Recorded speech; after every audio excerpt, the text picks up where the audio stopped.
Hi, everyone, and welcome into the Rochester Press Box. I'm Bill Pucko. Happy to be with you. It's playoff season, boys. Win or go home, guys. This is it. This is what we've been waiting, 6 months for? Yeah, this is pretty great.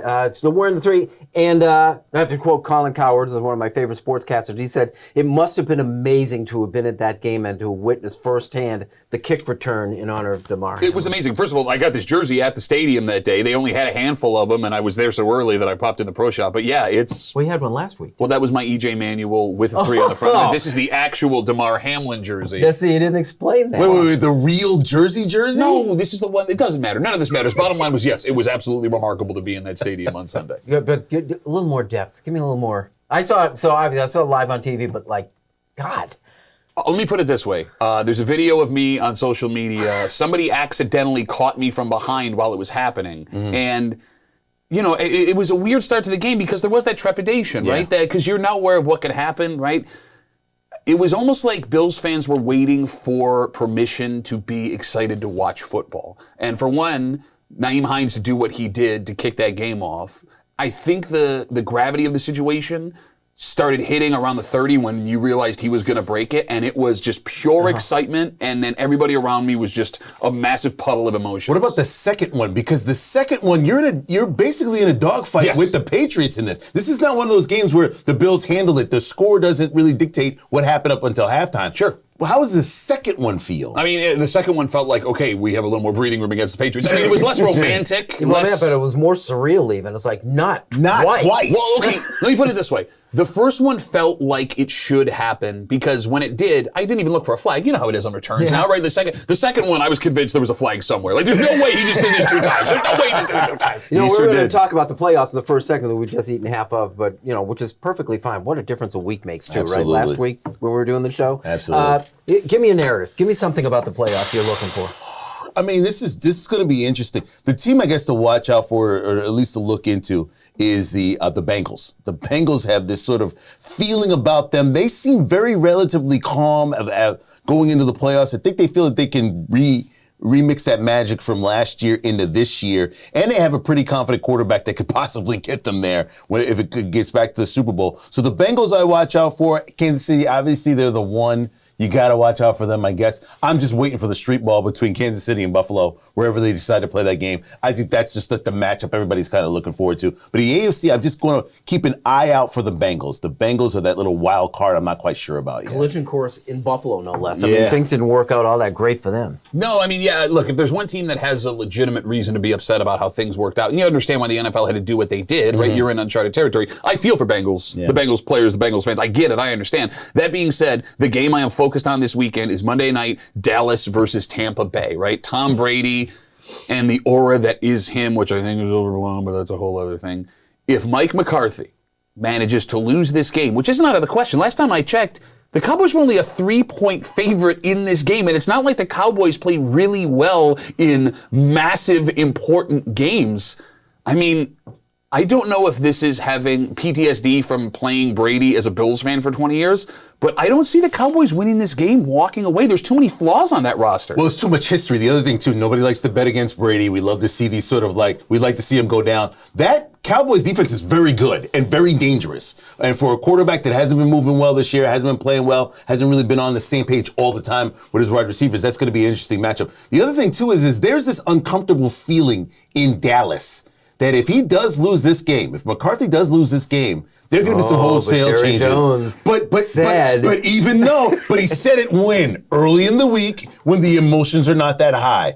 Let's see what he says on Monday night if the Dallas Cowboys lose and we have a different feeling Tuesday morning. The New York Giants, because you're always dialed into those guys. Play it close like you did all year, but you can beat Minnesota. Right? You can beat Minnesota. Play it the way you've played it all year. Keep them close and try to go for that knockout blow in the fourth. Minnesota is not a gimme in that game. No, to his point, like I know the game's over by the time this airs, but I think Minnesota are frauds. I really legitimately think the Vikings are frauds, and I think if there's always one massive upset every playoff wildcard weekend, I think it's going to be the Giants over Minnesota. Minnesota, a negative point differential with a 13-win season. It doesn't make any sense. And you look at that, I mean, come on. Everything about it screams Minnesota's in trouble. I think it's Brock Purdy. I think Brock Purdy is the guy you have to watch because San Francisco is set everywhere else. I don't think anyone can argue that besides the quarterback, it's the best team in the NFL. And then you look at his history and you plug him into that, and that's just fascinating. It's interesting. The playoffs moves at a different speed. He hasn't really been hit in the mouth yet, so I'm not quite sure what it's going to be like when the pressure's a little bit high. But Purdy is turning out to be another top says, story. I'm not surprised. This guy was great. If he was so great, you don't get picked in the last pick of the seventh round. Let's see when he has to face adversity with that San Francisco team. This is the Rochester Press Box, and we're talking about the Buffalo Bills game next.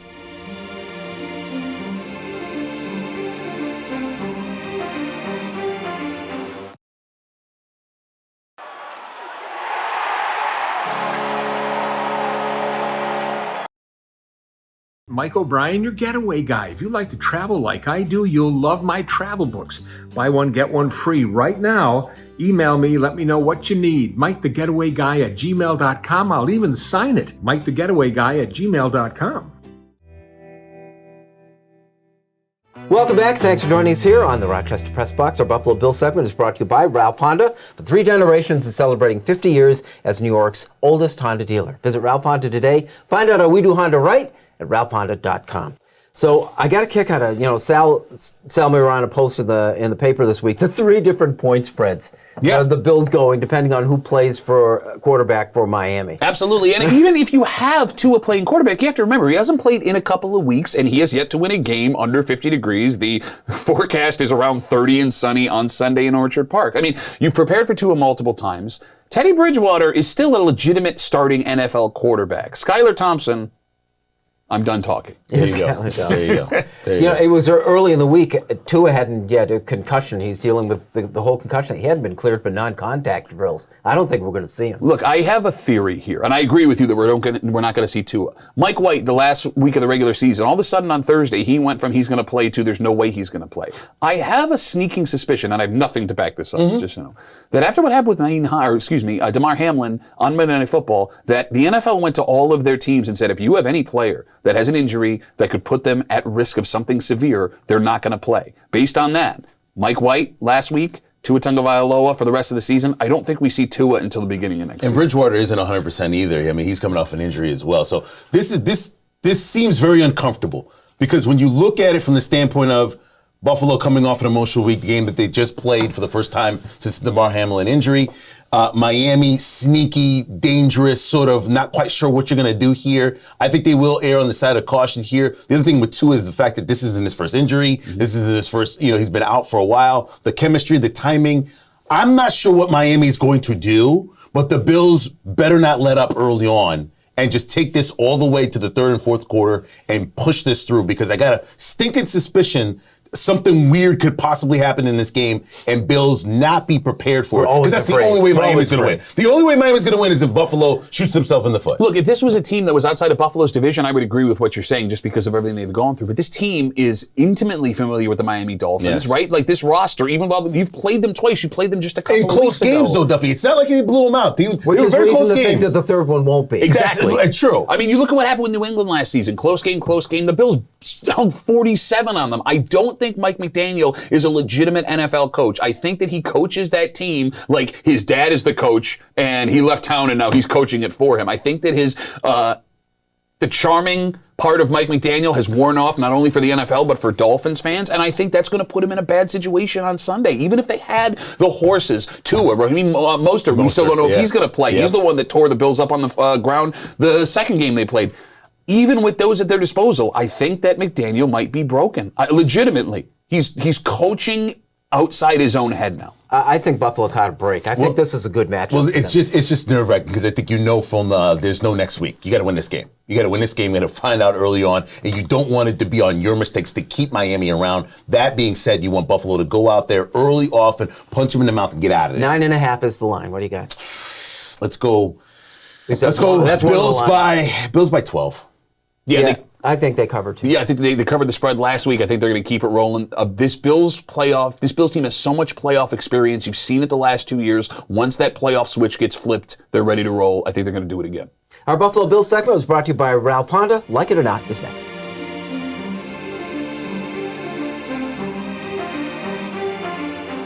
Here's the Press Box Trivia question, brought to you by Market View Liquor, where exceptional customer service meets an extensive selection. Jefferson Road.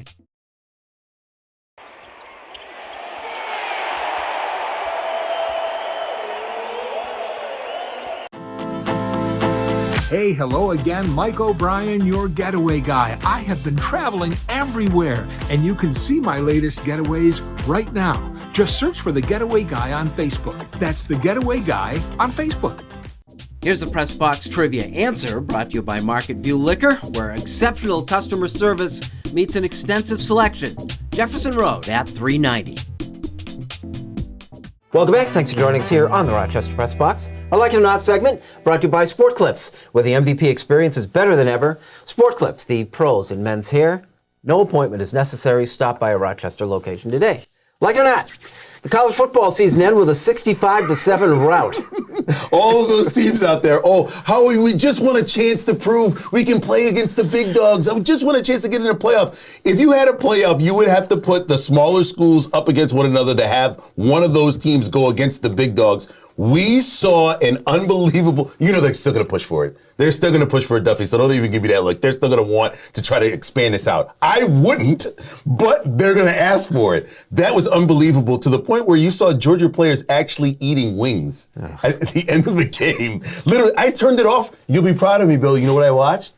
The White Sox scandal. It was on Major League Baseball. Watching all of these different things, I got a lot of history watching that game in the third quarter. 8 men out? Yeah, absolutely.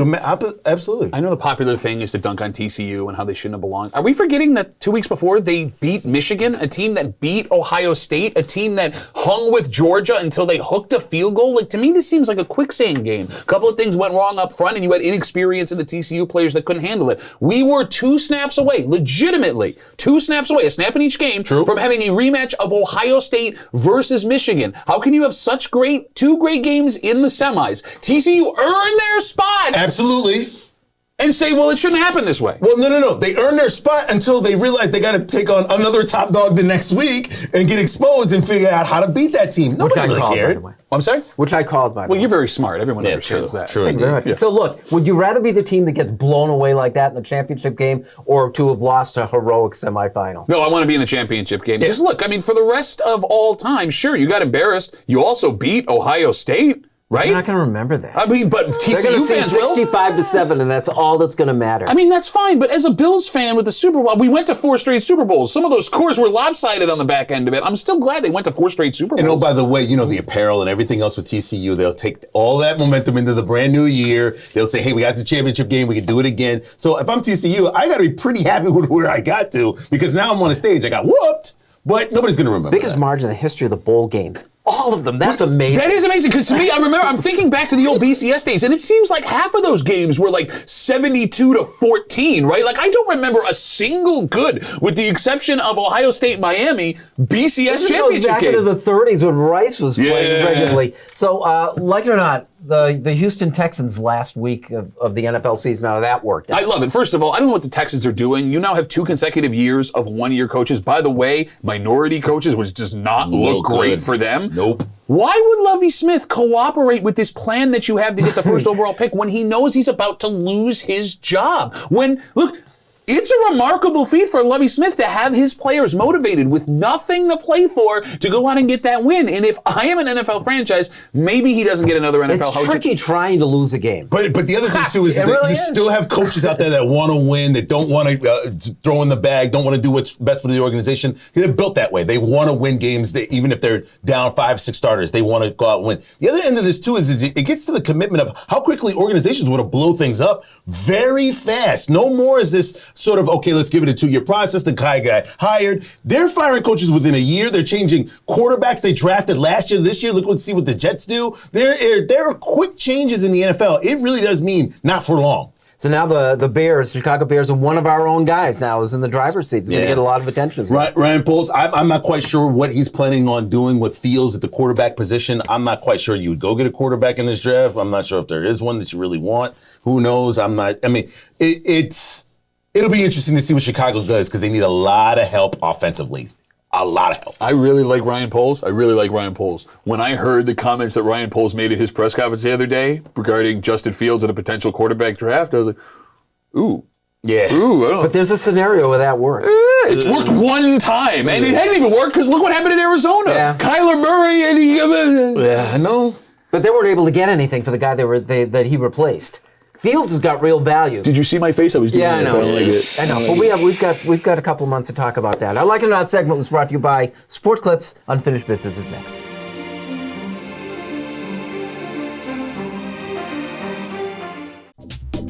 The Press Box Stat of the Week is being brought to you by McArdle's Restaurant in Fairport. Come home to McArdle's.